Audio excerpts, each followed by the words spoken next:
జై హో జనసేన ప్రస్తుతం పవన్ అభిమానుల్లో రాజుకుంటున్న ఫేవర్ ఇది. పవర్ స్టార్ పవన్ కళ్యాణ్ ఓ పరిణితి ఉన్న రాజకీయ నేతగా ఏపీ ప్రజలకు కనిపిస్తున్నాడు.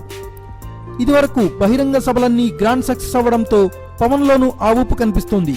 ప్రజాసేవలో చిత్తశుద్ధితో ఉంటానని పదే పదే పవన్ జనాలకు చెబుతుండటంతో అతడిపై నమ్మకం మరింత పెరుగుతోంది.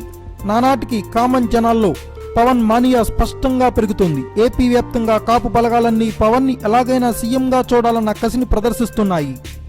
అందుకే జనసేనాని బలం విషయంలో ప్రత్యర్థులు ఒకంత భయాందోళనకు గురవుతున్నారు. చంద్రబాబు, జగన్ సహా విపక్షాల్లో కొందరు పవన్ పై దుమ్మెత్తిపోయడం వెనుక అసలు కథ కూడా అదే. అయితే ఎదుటివాడు ఎవడైనా నేను బరిలో దిగిపోతున్నా అంటూ పవన్ ప్రకటించారు. 2019 ఎన్నికల్లో తన పోటీని ఖరారు చేశారు. దీంతో ఒక్కసారిగా రాజకీయాల్లో హీట్ పెరిగింది. అయితే వచ్చే ఎన్నికల బరిలో జనసేన ఉంటే ఎన్ని సీట్లు గెలుచుకుంటుంది అన్న ఆసక్తికర చర్చ ఇప్పుడు సాగుతోంది. ఎవరి అంచనాలు ఏవైనా జనసేన పార్టీ అధికార ప్రతినిధి కళ్యాణ్ దిలీప్ సుంకర పక్కా కాన్ఫిడెంట్ గా ఉన్నారు. 2019 ఎన్నికల బరిలో జనసేన హవా నడుస్తుందని ఆయన జోస్యం చెప్పారు. ఎవరెన్ని సర్వేలు చేసుకున్నా మా అంతర్గత సర్వే ఫలితాల ప్రకారం 13 జిల్లాల్లో 57 నుంచి 62 స్థానాల్ని సొంతం చేసుకుంటామని తేలిందని దిలీప్ వ్యాఖ్యానించారు.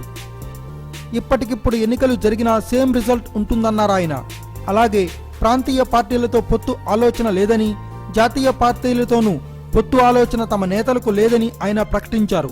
వ్యక్తిగత ప్రయోజనాల కంటే ప్రజలకు మేలు చేయడమే ధ్యేయంగా జనసేన పనిచేస్తుందని దిలీప్ తెలిపారు. Thanks for watching. Please subscribe our channel.